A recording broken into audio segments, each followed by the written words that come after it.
सभापति महोदय, यहाँ पर सत्ता को लेके होड़ मची रहती है, सत्ता पाने को लेके बोला जाता है। मैं जो कहना चाह रहा हूं, हमें सत्ता नहीं चाहिए, हमें हमारा अस्तित्व बचाना है, हमारा स्वाभिमान बचाना है, हमारा जल जंगल जमीन बचाना है। और देखा गया देश के अंदर आदिवासी समुदाय जल जंगल जमीन की बात करता है तो उसको नक्सलवाद का ठप्पा दे दिया जाता है, उसको नक्सलवाद के नाम से मारा जाता है। छत्तीसगढ़ का बस्तर का इलाका हम देखते हैं, 11 साल की बच्ची को मारा जाता है और कहा जाता है कि नक्सलाइट थी। 3-3, 4-4 साल के बच्चों को मारा जाता है, गर्भवती महिलाओं को मारा जाता है। आदिवासियों की, जब भी आदिवासी समुदाय अपने हक अधिकार की बात करता है तो उसको नक्सलाइट का ठप्पा लगाया जाता है।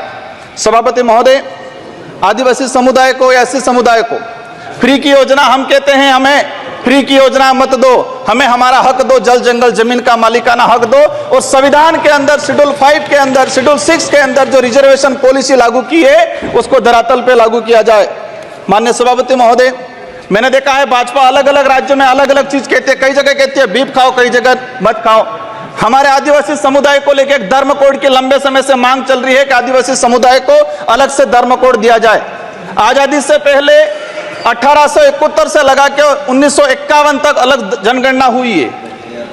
आज आदिवासी समुदाय कोई ईसाई धर्म अपना रहा है, कोई हिंदू धर्म अपना रहा है, अलग अलग जगह बटा हुआ है। आदिवासियों की आइडेंटिटी, उनकी पहचान खत्म हो रही है। आदिवासी समुदाय अपनी पहचान बचाने को लड़ रहा है और लंबे समय से कह रहा है कि आदिवासियों की अलग से जनगणना कॉलम होना चाहिए, धर्म कोड होना चाहिए।